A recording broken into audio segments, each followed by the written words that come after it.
Up, it's your boy Alec the Rapper. Welcome to my podcast, Grandma's Toolshed. I'm making it right now in my Grandma's Toolshed. It's the podcast set on growing your perspective one guest at a time. Today we got our first guest ever on our first podcast. It's my boy, Crispy D. He's gotten millions of streams on Spotify. He's absolutely killing it with his music. Say what's up to the people. I appreciate it, man. Hey, first of all, thank you for having me, and thank you for that nice introduction. I'm honored to be one of the first guests on this podcast because I know you're going to do great things, my friend. You're a smart kid. What got you into music? Yeah, it was a girl. And yeah, man, it was just fucking, I just realized life was too short when I was like 16. Fortunately, I realized it when I was that young. And I was like, yo, I'm going to be as I had said prior, I don't know if we got this prior, but I needed to prove to myself that I could do whatever I wanted to do. Mm-hmm. It was really just something that I needed. So that's something that I felt inside, because I truly believed that if I want to do something, I can do it.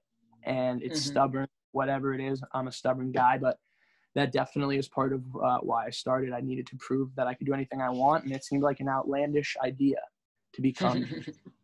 Is it not? Yeah. Or to other people, does it not? And so that's what it was, and that's kind of how it came to be. Interesting. But tell me about the first song you released on Spotify. Yeah, the first song I released on Spotify was a song called "Smoking Problems Away." Mm-hmm. And I recorded it in a child, a kid I've known since third grade. I wasn't necessarily particularly huge friends with him. I mean, he was, he's a nice kid. Mm-hmm. But then, and I hadn't talked to him since maybe fifth grade, right? And then I want to say junior year, so like 6 years later, shout out Jake Balsamo.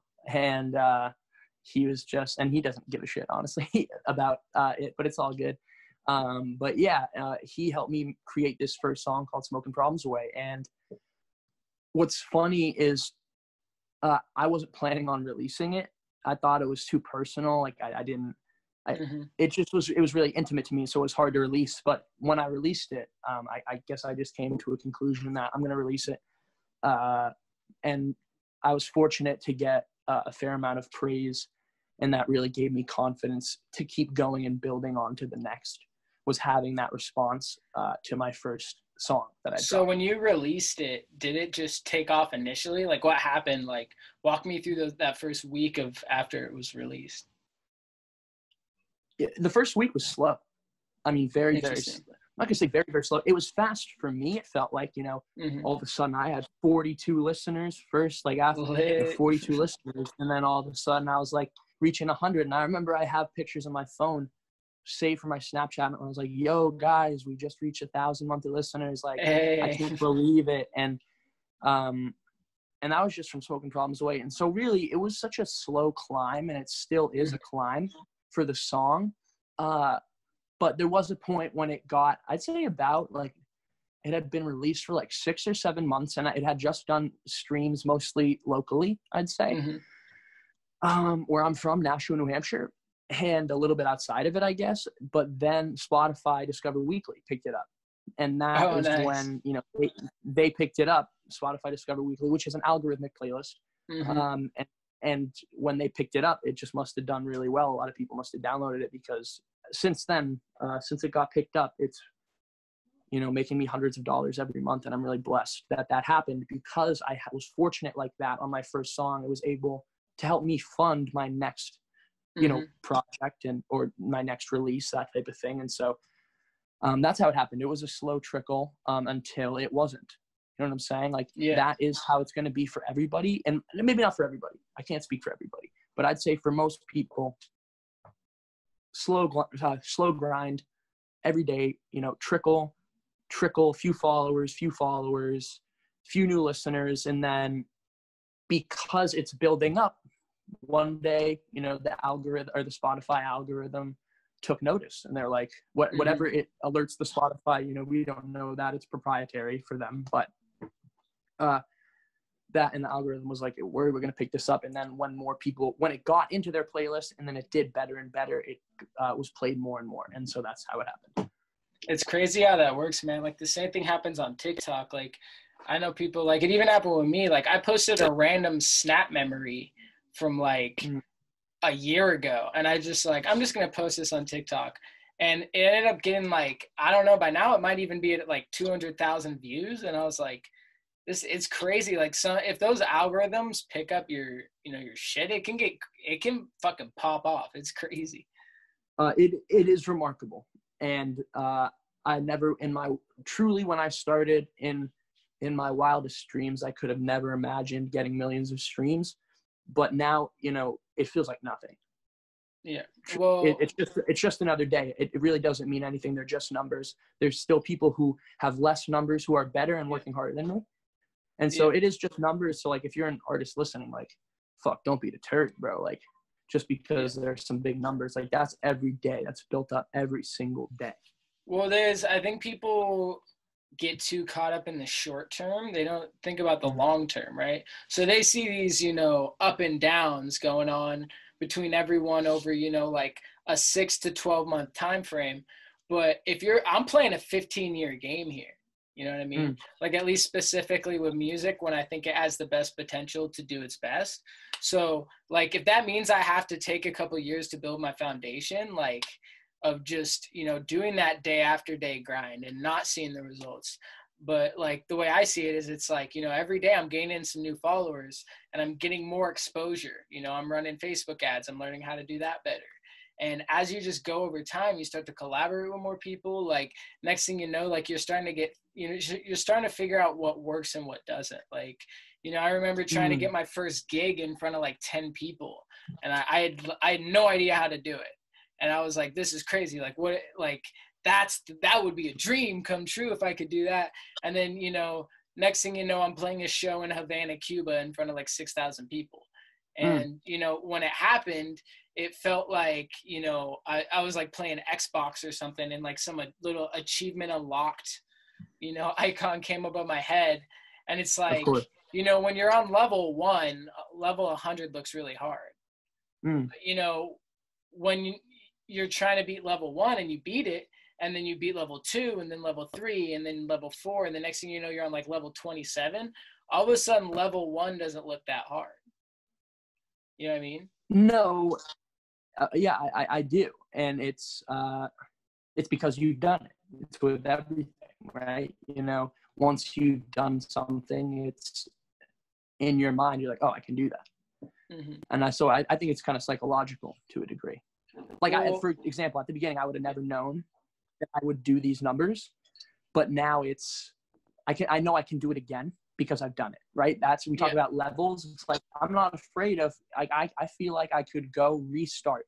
And because I've been through those levels before, I can go through them again. So tell me what you're doing now. Like, what are your goals now? What are you trying to accomplish? To be frank with you, my friend, I want to be the biggest artist in the world.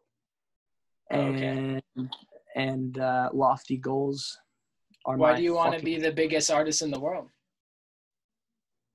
I mean, being the biggest artist in the world is just a title. I want to just help impact people. I like speaking truth to power. And what I say, when you're honest with people and they hear that honesty and they hear, oh, wow, someone else is going through this. I don't really usually talk about my emotions like this, but wow, someone else was honest enough to say it on a track that I'm listening to, and I feel the same way. They now have an emotional connection with me. So I'm trying to have emotional connections with as many people as possible. So when I say biggest artist in the world, I just want to, it's cliche. I mean, I'm sure a lot of it is ego too, but I do want to help as many people as possible. And what do you think, how would you say you're going to help those people? Is it through your music? Is it like, what is that? Yeah, definitely through my music. If I'm ever fortunate enough to earn a large sum of money, I don't anticipate keeping much of it. I don't live for much, man. I really get off on making people think and making people laugh. And materialistic shit's just never been my thing. Yeah, dude, I feel you. I'm honestly on the same path. Like, you should see my shoes right now. They're fucking, there's holes in them. Like, but like the way I see it is I would rather take that money that I would spend on shoes and spend it on, like, you know, investing it in my IRA, or investing it in Facebook ads, or, you know, investing it in, you know, better, you know, audio equipment or whatever it is. Cause it's like, in reality, you know, that excitement you get from that materialistic item is really fleeting. Absolutely. Whereas, like, you know, I look at, like, I opened up for Joyner Lucas. Like, just the fact that I can say that consistently makes me just happy, because I can go, holy shit, I did that. You know what I mean? Like, that to me is a way better feeling than, like, that little, like, spike I get from the shoes. So the way I see it is, it's like, any money that I'm getting for that little dopamine spike is just taking away from that big rush I could feel, like, and having more of that sooner. You know what I mean? Yeah, I do. And it's a great outlook. I think you're on the money with what you're saying. I think you have been. You know, this is why me and Outlook to the audience are boys. I mean, it's part of it, but this dude wants to understand. We vibe over wanting to understand stuff. And I get dopamine releases from my calls with Outlook because I'm learning shit. And so I love talking to Outlook because he's always dropping knowledge for me. And I like to think I'm a smart kid. This dude Outlook is on some other shit.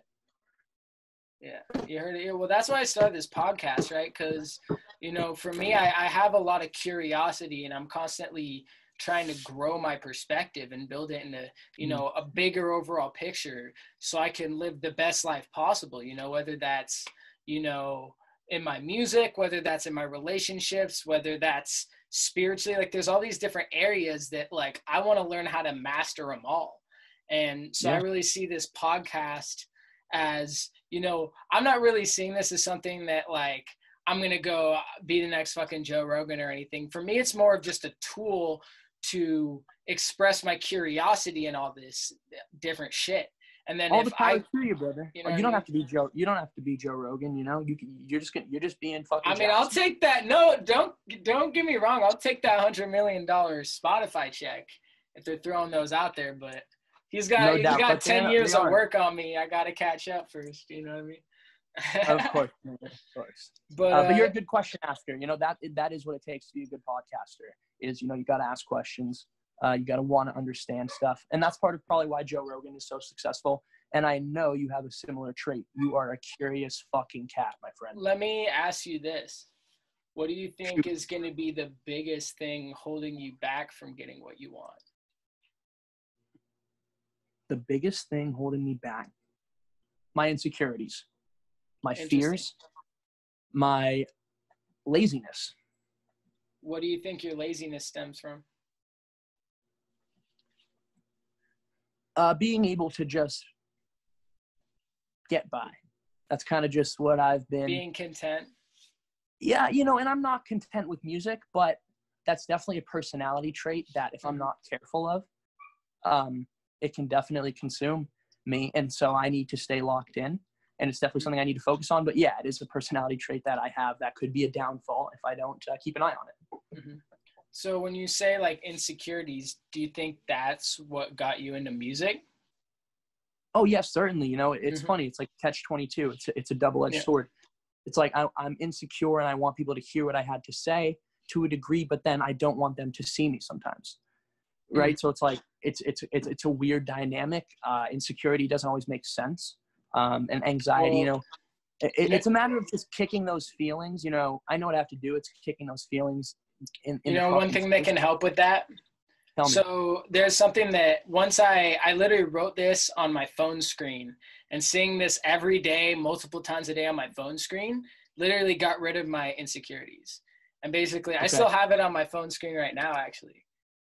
So basically what it says is build your self-esteem around trying, not the outcome. Right? Because the problem is we're worried what people think about us. But in reality, no one gives a fuck, dude. No one does. No one gives a fuck. They're worried about their own life. Right? I got to tell you, Yeah, go ahead. I'm sorry I interrupted. So what happens is, we have, view your fucking mental, view your thoughts in a day as like a battery, right? Like you only have so much capacity. And when we're worried about others' opinions, we're literally taking a large percentage of our battery and we're spending it on worrying about what people might think. And you know what those people are doing while we're doing that? They're fucking at the grocery store talking shit about Becky and like thinking about like what they're going to have for dinner that night. And they're thinking about their, why their boss yelled at them today. They're not worried about you. And in the meantime, you're sitting here stressing about their opinion. So when you build your self-esteem around trying instead of worrying about the outcome, then whatever happens, right? You can't control that a lot of the time. You can't control someone's opinion. Yeah.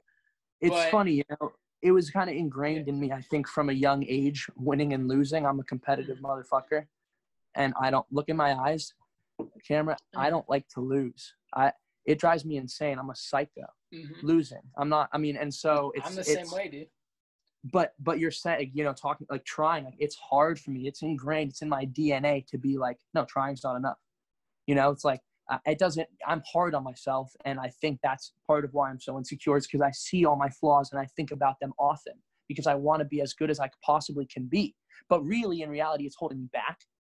But that's what it stems from, at least. Yeah, it stems from. Well, here's what's crazy, right? Is when I started doing music, it was for the same exact reason.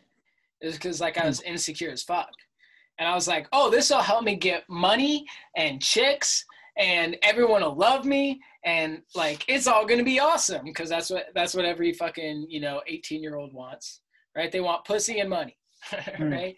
And so for me, that's what it started with, and I ended up starting my own business. It got traction. Like I was making, I made as much as 20 grand in a month. But the problem is I got all that shit and no one gave a fuck. I'd be like, oh yeah, I'm making 15 grand a month and I just opened up for Waka Flocka. They're like, oh, that's cool. But that's why you can't do stuff for other people. Well, that's what I learned. I was like, oh, well, I'm still insecure and people still don't give a fuck. So what the fuck am I doing here? And then, what actually got me out of that was losing my business, right? Like my business collapsed because I had issues with my manufacturer. It's a whole story. It ended up putting me in all this debt. And then I had to reset everything and just look at the data I had, right? And I was looking at the data of, what worked and what didn't.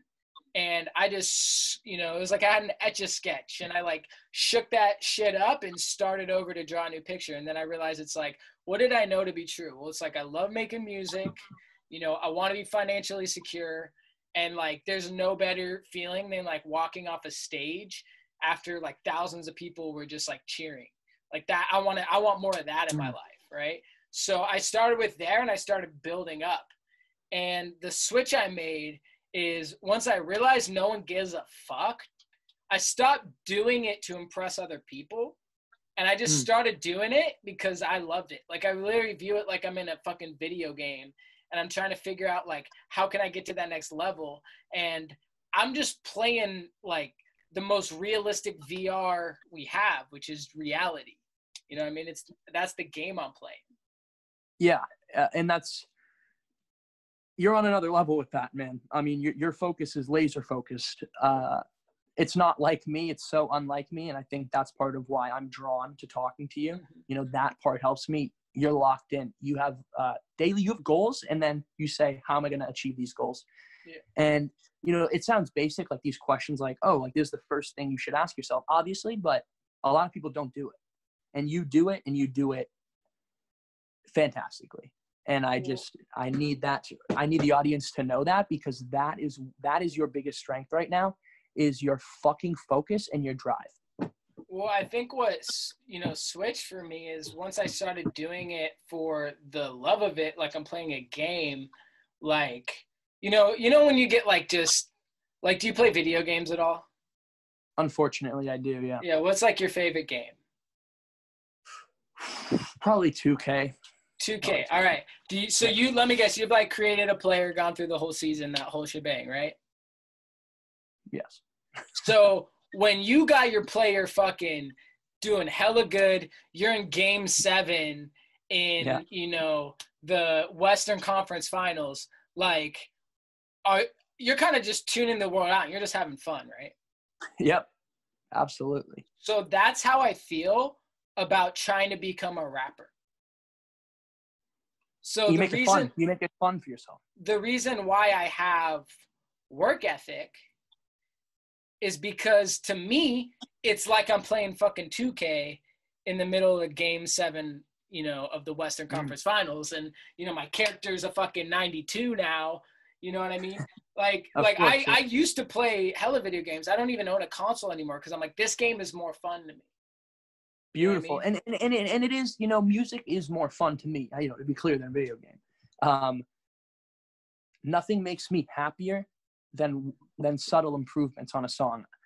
I try to listen to songs that I've made for months at a time, like months. I listen to it for months just so I can make one, like, here and there, because you don't make improvements every day, but you think, like, once a week, you're like, oh, I could tweak that a little bit. And, if I can do something to make the song 1% better, like, I'm doing it. And it's not like a video game to me, I guess, but it's fucking fun, man. It's fucking fun to be able to improve it's like a baby. It's like a baby to me. These songs are my babies. All right. These songs are my babies, man. I have babies, and I'm, but if you know how much time that I spend on them, Outlook, you'd be like, oh shit, I get why he calls them his babies. This song, No One Is Reliable, that is about to, knock on wood, break 100K tomorrow. It took me 2 years to write and finish that song. Damn. Because I just write so many songs, but I just kind of really try to sit back and refine. And it would drive a man crazy. It does. So tell me the story about that song. Like, tell me, like, how did that song come together? Yeah. So, I'll just go with the lyrics at first, At first, it was a rap song. And what's funny with that song is I actually got the sample from a TV show called One Tree Hill. And it's kind of like a chick TV show. But hey, I'm unashamed, man. It was a beautiful song. And I just got a guitar sample, just 4 bars at the beginning of a song. And I started with that. And this was like 2.5 years ago when I got these. And then I would write to it. I extended the loop, the 4-bar loop, and I would just write to those 4 chords. And, I had recently been going under Colder Than the Tundra. Recently I've just not been doing well. Colder Than the Tundra. I don't need to go over the lyrics, but it's just pain that I felt, and I needed to make it cohesive with the cohesive message. And so I had all of these raw emotions from years ago that I had spilled out, beautifully, but that's not something I can do every day. And so that's why it takes a while to write a song. Like, so I had to figure out how to incorporate these lyrics that are just so raw and, something I felt so strongly, so emotional, now tie it into a song, into a greater theme, right? And so that was what that process is. That's what I'm talking about when I go back and listen every day for, 5, 6, sometimes 2 years, because I am trying to find those little things. Well, what's so nice about your music too, like I was listening to today actually when I was working out, and it's like each song like has an energy to it, and you can tell it's like each one has that like you could tell what you were going for and you captured it well, and then each one has that consistent like value, like they all live up to that standard. Whereas like sometimes you'll be like, oh yeah, I like this artist like 3 songs, and then this one's like, it's all right, you know what I mean? But yours, like they all hold this like consistently high standard while also having their own unique message, which is why I think it's worked so well for you. You know what I mean? You know how much that means to me? Like we could talk about all the materialistic things in the world, but what you just said is what I've worked for the last 5 years, is to get to that point. And so you saying that means a tremendous amount to me, because my big thing is get to the point. If you're writing a song, I'm not just going to be talking about other shit that other people are talking about. I'm going to talk about something that's going to make me stand out. And so I'm talking about sometimes advanced topics. And when you're talking about advanced topics with people, you have to get to the point because people's attention spans are short, right? So it's not just pussy, money, drugs is what I'm saying when I say we're talking about advanced topics. We're talking about emotions. And when you're talking about emotions, I try to get to the point. So try to cut out the fat in a song, and I try to make it cohesive. And as you said, try to have it reach a certain threshold. And that's about that. Mm-hmm. That's what's up, man. What do you think really allowed you to sharpen your skill set to the point where you're able to do that? You know, I'm sure you weren't always this good. Like, how did you get there? A lot of hard times when I wanted to give up. But, you know, I mean, I have a lot of really smart people around me. I'm from a family of 6. My father is both of his parents were lawyers, but he was like a weed smoking baseball player, and so he never was a lawyer. He was kind of like a fuck up of the family, not like a fuck up, but you know, his brother was a lawyer, but he wasn't. But he's a smart guy. You know, you grew up around those people, smart guy. Yeah. And my mother is just, you know, with numbers. She's so smart. And anyway, I then have my sister who in high school, you know, worked on stuff at MIT. She didn't go to MIT, but like she was just so smart. My brother Brian is going to Harvard Law. My twin Sean, my identical twin Sean is 21 and is making $60,000 a year right now. And it's just, I'm around all these people who who growing up had always criticized what I'd say.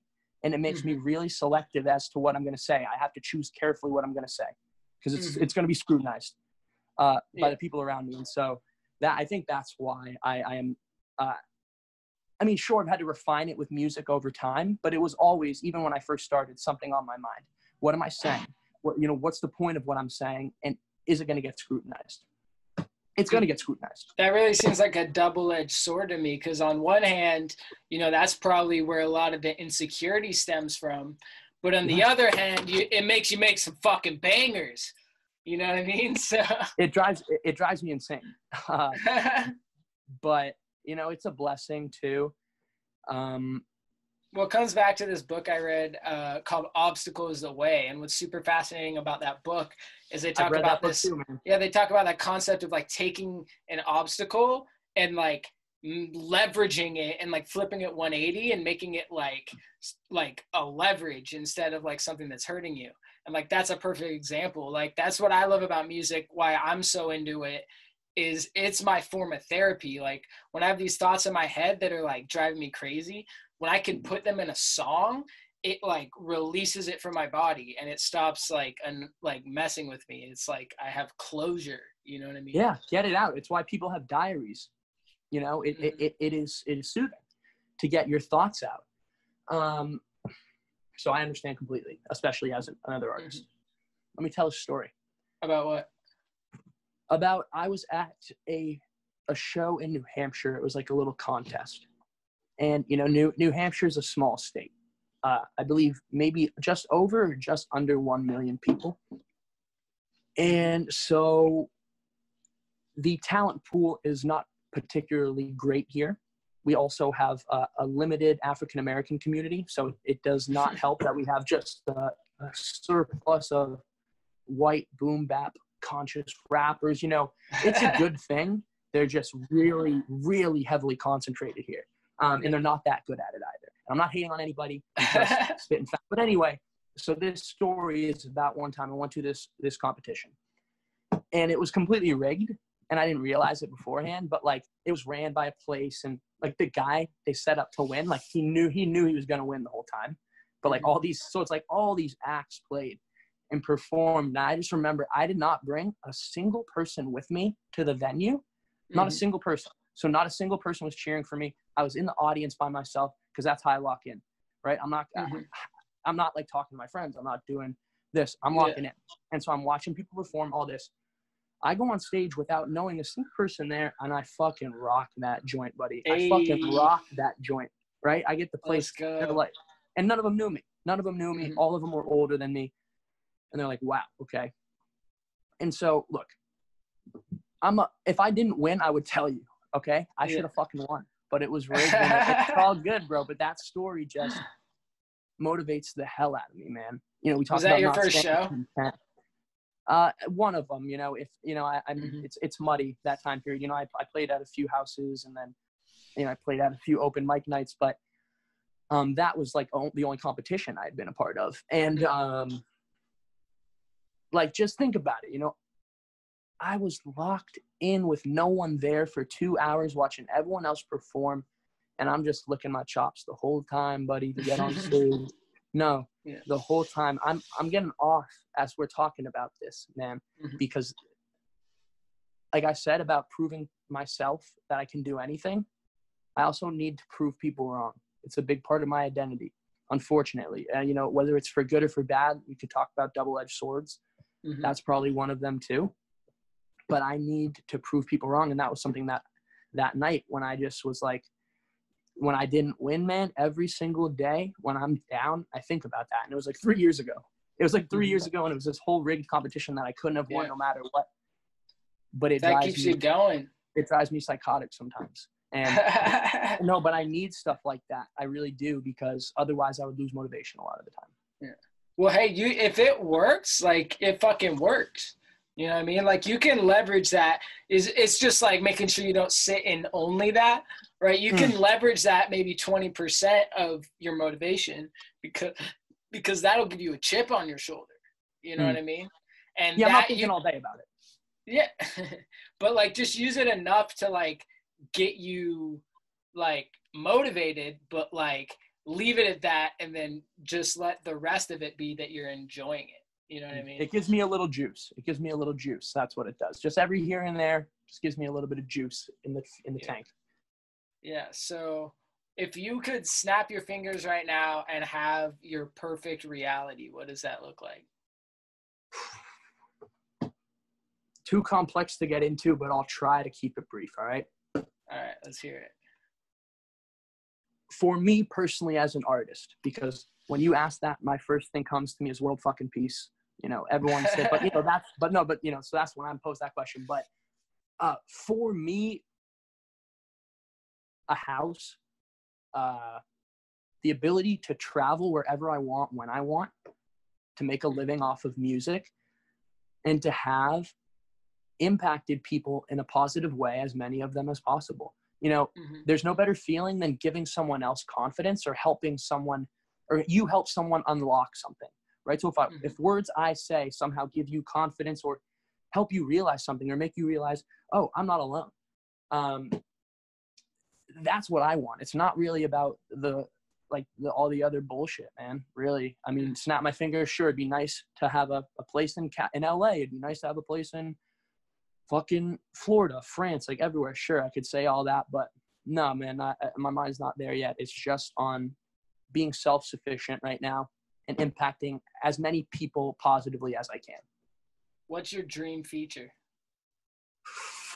My dream feature, my friend. This is a good question. Thank you for asking me this. My dream feature is probably right now. Fuck. Probably, can I give you three? All right, but you gotta do them in order. Okay, I'm gonna go Kid Cudi first, okay? And obviously I'd tailor the song to to what I think is their best sound. Number 2 is Vic Mensa. Vic Mensa is I think, you know, he's a head case. Vic Mensa, he's got some problems, but man, that guy's a wordsmith who thinks out what he says, and is, you know, talk about who holds someone to a high standard and always has songs that are about something to that high standard. He's one of them. He's one of the most consistent out there. So he's one of them. And then the third, I'll throw a guy out there you may not have heard of. His name is Mir Fontaine. Mir Fontaine is from New Jersey, and, you know, he is like 200,000. But look, man, I like what I like. I know it doesn't need to be, and, you know, maybe Travis Scott too, obviously. Bro, you got like 43,000. You should hit him up. Yeah, I'm not trying to pay what he wants to charge, and that's okay. Yeah, it's all good. Not stressing it, but hey, you just got to get up to that level, and we'll get you there. This is Absolutely, putting man. it out in the universe, bro. We're gonna line it up. That's how it happens, man. Come back to this clip when it happens, when you have that feature, and be like, oh shit, it fucking happened, right? Yeah. It's fucking Saturday, June 20th, 2020. We're putting it out in the universe right now. It's gonna happen. Let's go, bro. Let's go. You know what I mean? You know what else? You know what else is gonna happen? What? We're gonna be on the same team one day. I mean, we're on the same team now, but Bro, we're gonna have a compound. We're gonna have a compound where artists are. All right, you know what I want to do that would be tight is like what's cool about I live in Portland, and what's kind of cool about Portland is there's a lot of like kind of farmland area that's not that far outside of the city. So I think it would be really cool to like build like a little compound that is like for musicians, you know what I mean? That shit would be tight. It would be. I lived in Oregon for 2 years of my life, about an hour away from Portland in Hood River, Oregon. And Hood River, you know, when I was in Oregon, it's one of the most beautiful places. It really is beautiful. But I do not know if I could have a compound in Oregon. It'd be tough. But I'd love to visit Oregon. But for that to be my Where would you put your compound? It would be probably somewhere safe, man. I mean, these fires and earth, I mean, in Cali are concerning. Like, there are fires in Arizona right now, everywhere in Arizona. It's crazy. So definitely somewhere safe. That is important to me. Oregon's a pretty safe place, so I guess I might consider Oregon. Maybe I'm being a little too Bro, I don't know. Some shit's been popping up in Seattle right now. It's looking a little sketchy. That's crazy. That's crazy. That's fucking nuts. That shit's only 3 hours from Portland, bro. No, I feel you. But it's okay. I know karate, dude. I got this. What remarkable times, man. But you know, I took this quarantine as an opportunity to grow, and I definitely have made some of the best progress I've actually ever made in music. I've smashed down walls and doors because of this quarantine, because at the beginning of the quarantine I was fucked up, couldn't write shit, bro. I had like a 4-week writer's block, and it drives me insane, because when this is all I think about, like I talk about how I like listen to myself, this is all I think about, and I can't write anything. It was such a down experience, but breakdowns create breakthroughs. I needed that breakdown in quarantine for me to really reflect and, you know, recenter. And it definitely helped me. And now we ballin', boy. What did you get from it? Just life's too short for me to dick around, bro, with this music.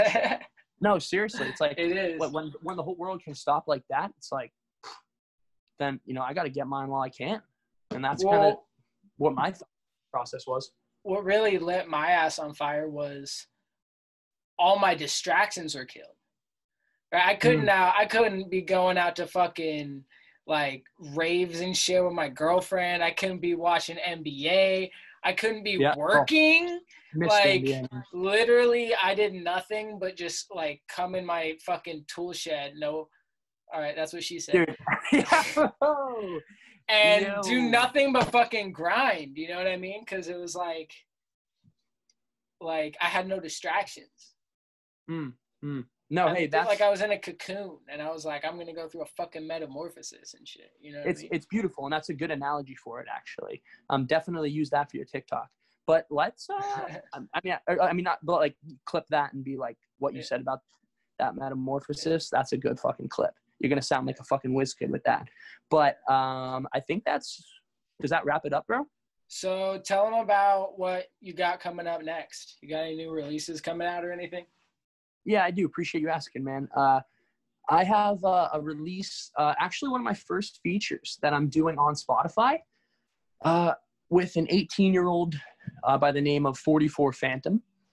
Okay. And the song is called Throw My Phone. And it's kind of my first take into pop. And it is, you know, I'm branching to pop, I'd say. And it's going to do really well is all I can say. You know, I'm pushing it hard, and you know, I carried my weight in the song, as did 44 Phantom, and we made an absolute fucking smash, and it's going to be a summer smash. So if you're watching this And, you know, July 10th when it comes out, if you haven't, you know, if you don't listen, I'll put the link in the bio. what are you doing? Appreciate I'll put the link on YouTube, not on TikTok. Get the fuck out of here. But no, I'm just kidding. Well, cool, man. You officially were on Grandma's Toolshed episode 1. We made it, baby. How does it feel? We did it. This is the start. It feels amazing. Something. Yeah. We'll see where it takes us. All right. We out, baby. Peace.